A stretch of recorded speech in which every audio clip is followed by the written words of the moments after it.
धृतराष्ट्र उवाच। धृतराष्ट्र कहते हैं, धर्मक्षेत्रे कुरुक्षेत्रे समवेता युयुत्सव मामकाः पांडवाश्चैव किम कुर्वत संजय। धृतराष्ट्र कहते हैं, हे संजय, धर्म भूमि कुरुक्षेत्र में एकत्रित युद्ध की इच्छा वाले मेरे और पांडु के पुत्रों ने क्या किया। अब यहां पर इस श्लोक को मैंने क्यों चुना? हालांकि ये श्लोक बहुत ही सामान्य सा श्लोक है जिसमें धृतराष्ट्र संजय से युद्ध क्षेत्र में क्या हो रहा है उसके हाल पूछ रहे हैं, उसका समाचार पूछ रहे हैं। ये श्लोक इसीलिए बहुत महत्वपूर्ण है क्योंकि इसमें वो दो शब्द हैं, धर्म क्षेत्र, कुरुक्षेत्र। इन दो शब्दों के फाउंडेशन पर ही मेरे हिसाब से पूरी भगवत गीता खड़ी है। तो हमें समझना चाहिए इन दो शब्दों को। कुरुक्षेत्र को समझना कोई बड़ी चीज नहीं क्योंकि कुरुक्षेत्र एक जगह का नाम है, तो वो स्थान को दी गई एक संज्ञा है। लेकिन उसके जो पीछे जो बात है, कुरुक्षेत्र वाकई में क्या है? कुरुक्षेत्र एक युद्ध क्षेत्र है जहां द्वंद्व होने वाला है, जहां युद्ध होने वाला है। अगर वहां महाभारत नहीं हुई होती कुरुक्षेत्र में तो कुरुक्षेत्र की अपने आप में ऐसे कोई महत्ता या सिग्निफिकेंस नहीं रहती। लेकिन कुरुक्षेत्र की महत्ता इसीलिए है क्योंकि वहां महाभारत हुई। अब हम आते हैं धर्म पे। धर्म क्षेत्रे कुरुक्षेत्र। तो यहां हमारे ऋषि क्या बता रहे हैं कि धर्म क्षेत्र में, कुरुक्षेत्र में, तो कुरुक्षेत्र जो कि एक धर्म क्षेत्र, कुरुक्षेत्र जो कि एक युद्ध क्षेत्र है, उसे धर्म क्षेत्र क्यों कहा गया? इस पे जरूर विचार करना चाहिए।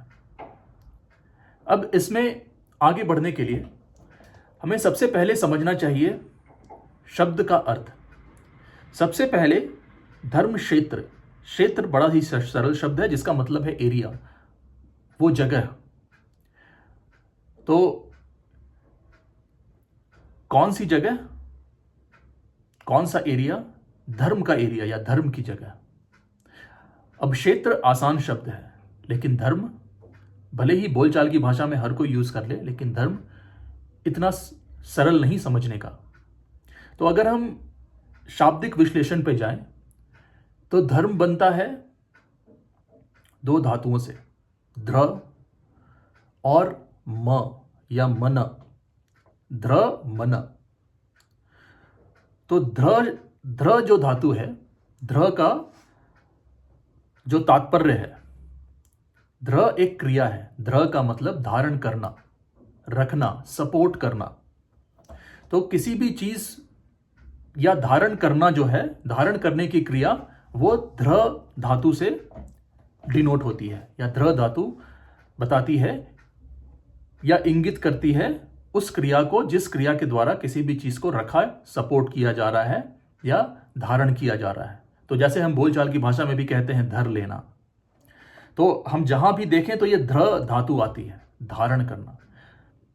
फिर और ये क्रिया सूचक है, ये करने को बोध कर रही है। जैसा कि हम जानते हैं क्रिया क्या होती है, कुछ भी चीज करना, तो धारण करना वो हो गया ध्र धातु।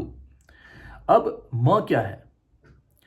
जब किसी धातु के साथ ये मन या म धातु जुड़ जाए तो वो उसे एक सिद्धांत रूप या कहीं ना कहीं एक नियम का बोध कराती है। जैसे कि हम ले शब्द कर्म। कर्म शब्द में धातु है क्र, क्री। क्री का तात्पर्य है करना, तो वो एक क्रिया है। लेकिन जब उसमें म जुड़ा तो वो हो गया कर्म। तो क्रिया करने का सिद्धांत या कर्म हम कैसे यूज करते हैं? कर्म अच्छा था या कर्म बुरा था, अच्छे कर्म करने चाहिए, बुरे कर्म नहीं करने चाहिए। तो कहीं ना कहीं एक नियम का बोध, एक सिद्धांत का बोध होता है कि क्रिया की क्वालिटी क्या हो, क्रिया के सिद्धांत क्या हो, आप जैसे भी उसे रखना चाहें।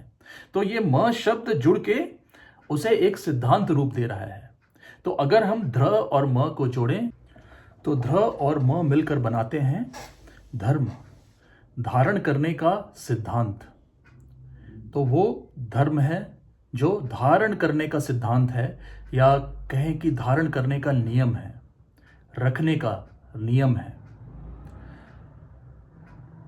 और फिर इसके आगे आता है क्षेत्र, धर्म क्षेत्र। तो वो क्षेत्र जहां धारण करने का नियम है वो है धर्म क्षेत्र। और कुरुक्षेत्र क्या है?